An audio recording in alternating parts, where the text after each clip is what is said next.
بخاری صاحب، کراچی میں security forces نے ایک گرینڈ آپریشن کیا ہے اور اس میں انہوں نے جو ایک دہشت گردی کا بہت بڑا منصوبہ تھا، حملے کا پلان تھا، اس کو ناکام بنایا ہے.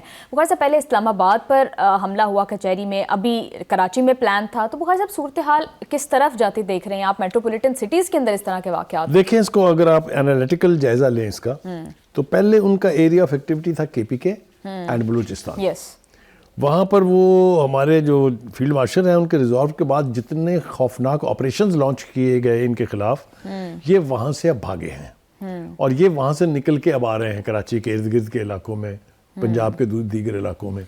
اس کا مطلب یہ ہے کہ ایک تو یہ کہ ان کی بنیادیں گئی ہیں ہل. یہ اب دیگر علاقوں کو جہاں پر وہ سمجھتے ہیں کہ وہ سیف ہیں وہاں سے کاروائیاں کرنا چاہتے ہیں. یہ کراچی سے کوئی 30-32 کلومیٹر باہر ایک گھر لیا انہوں نے کرائے پہ، جہاں پہ یہ اسلحے سے لدا ہوا، گولہ بارود سے لدا ہوا ٹرک جو ہے، مزدہ ٹرک، یہ وہاں پر گیا.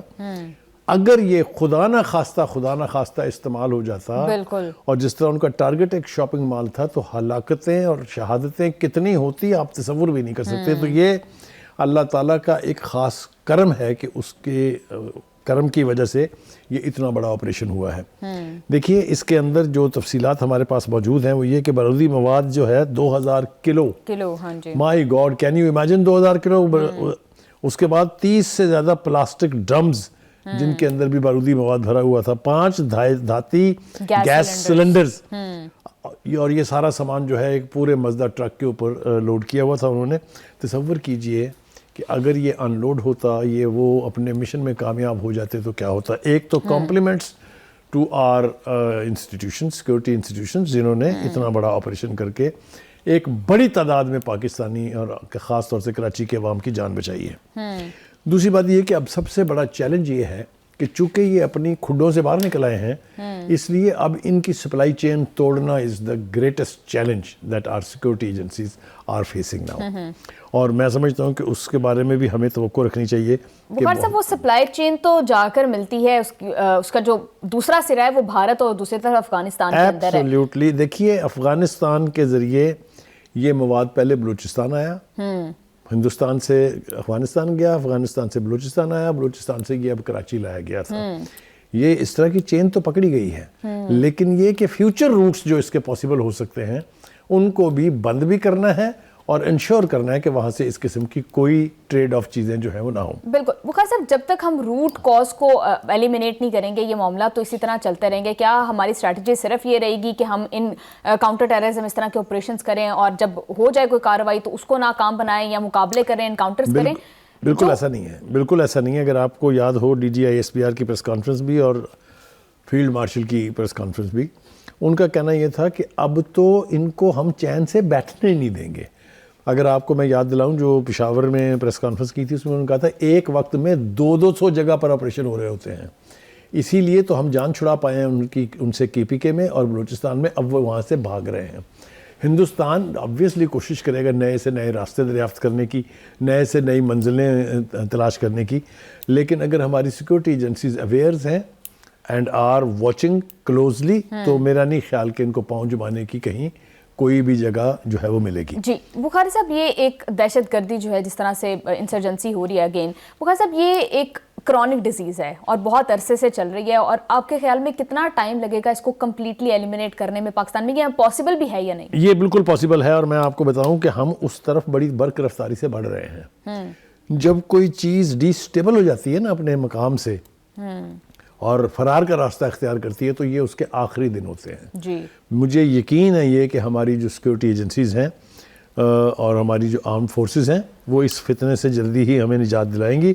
اب ایک اور واقعہ جو ہوا ہے وہ لکی مروت میں ایک دہشت گردی کا واقعہ ہوا ہے. سیمنٹ فیکٹری کی ایک بس تھی جس کے ساتھ یعنی حملہ ہوا، ایک شخص جاں بحق ہوا، متعدد زخمی ہو گئے ہیں. لیکن یہ میں نے کہا آپ سے کہ یہ آئسولیشن کے واقعات ہیں. چھوٹی چھوٹی ڈیسپریٹ مووز کی جا رہی ہیں تاکہ یہ تاثر دیا جائے کہ ہم کمزور نہیں ہوئے. جی بخاری صاحب، بھارت کے اندر کوئی بھی دہشت گردی کا واقعہ ہوتا ہے، اگر نہیں بھی ہوتا تو فالس فلیگ بھی ہوتا ہے، تو وہ اس کے اوپر پاکستان پر الزام لگاتے ہیں اور پاکستان پر اٹیک کر دیتے ہیں. ہمارے ہاں اس طرح کے واقعات ہوتے ہیں، ہمارے پاس شواہد موجود ہیں کہ بھارت سے اسپانسر کیا جا رہا ہے، بھارت میں ماسٹر مائنڈز بیٹھے ہوئے ہیں، کس طرح سے ان کو ٹرین کیا جا رہا ہے، افغانستان کا اور بھارت کا کیا نیکسس ہے. ہمارے پاس تو اس کے شواہد موجود ہیں. کیا ہم اس کے اگینسٹ کوئی ایکشن نہیں لے سکتے؟ دیکھیے، اس کے 2 فائدے ہوئے ہیں.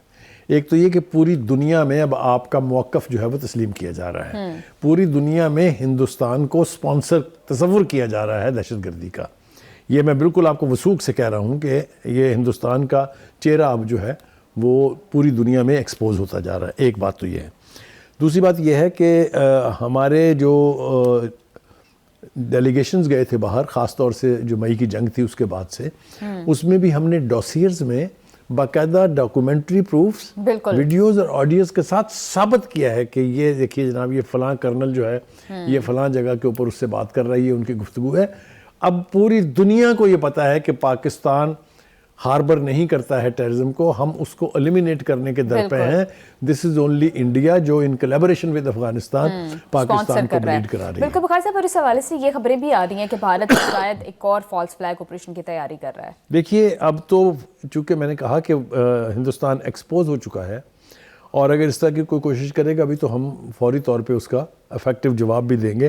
پہلگام کے واقعے کو لے کے دیکھ لیں کتنا شور و غوغا مچایا تھا ہندوستان نے، لیکن کسی نے دنیا میں ان کی بات نہیں سنی ہے. کسی ایک نے درخور اتنا نہیں سمجھا ان تمام الزامات کو جو انہوں نے پاکستان کے خلاف لگائے تھے. بالکل بخار صاحب، ابھی بھارت جس طرح سے آئسولیٹ ہو رہا ہے اس کی وجہ بھی یہی ہے کہ جھوٹا پروپیگنڈا کیا گیا اور وہ جھوٹ پوری دنیا کے سامنے بے نقاب ہو گیا.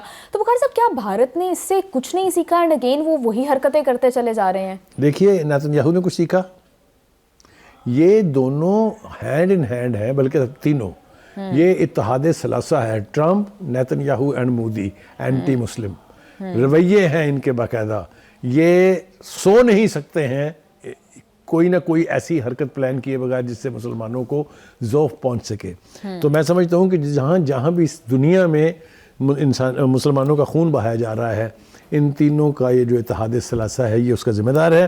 اور ہم نے اب یہ فیصلہ کر لیا ہے کہ ہم نے نہیں چھوڑنا کسی کو بھی، چاہے وہ ہمارے اندر کا ایلیمنٹ ہے چاہے وہ باہر سے ایلیمنٹ ہے. جو بھی آئے گا وہ اب زد میں آئے گا. میں کہہ رہا ہوں کہ اگر ہماری صوبائی حکومتوں نے نیشنل ایکشن پلان پر عمل کیا ہوتا تو اب تک یہ فتنہ ختم ہو چکا ہوتا. وہ D G I S P R بھی اکثر کہتے ہیں کہ اس میں صرف پوائنٹ 1 پر عمل ہو رہا ہے، باقی جو 13 پوائنٹس جس پہ سیولین گورنمنٹ نے کام کرنا اس پر کچھ نہیں ہو رہا. بخار صاحب، ابھی پاک چین اسٹریٹجک ڈائیلاگ کا مشترکہ اعلامیہ آیا اور اس میں بھی چین نے پاکستان کی حمایت کی اور کہا کہ افغانستان سے جو دہشت گردی ہو رہی ہے اس کا خاتمہ کیا جانا چاہیے. تو کیا چین پریکٹیکلی کوئی کردار ادا کر سکتا ہے؟ بیکاز سب سے بڑا اسٹیک ہولڈر ہے وہ. پہلی بات تو یہ ہے کہ جتنے بھی انٹرنیشنل فورمز ہیں اس کے اوپر جہاں جہاں چائنا کی کو مدد کی ضرورت پڑی ہے، پاکستان کبھی پیچھے نہیں رہا ہے، چاہے وہ ون چائنا پالیسی ہے چاہے کوئی بھی ہو. اسی طرح سے چائنا بھی کبھی بیک ٹریک پر نہیں گیا ہے، چاہے وہ کشمیر کا مسئلہ ہو چاہے وہ دہشت گردی کا مسئلہ ہو، جو بھی مسئلہ ہو. تو ان دونوں ممالک کے آپس کے ریزالو میں میرا نہیں خیال کہ کہیں کوئی گنجائش ہے. اسی لیے جو مشترکہ اعلامیہ آیا ہے اس میں انہوں نے کہا ہے کہ دہشت گردی کا خاتمہ ہونا چاہیے جو انڈیا سپانسر کر رہا ہے، اور کشمیر کے مسئلے کا حل جو ہے وہ نکلنا چاہیے. یہ تعلقات جو ہیں برقرفتاری سے بڑھ رہے ہیں. 2026 میں پاک چین تعلقات کی 75ویں سالگرہ جو ہے وہ منائی جائے گی، جو ایک نئے عہد کا آغاز ہوگا. جی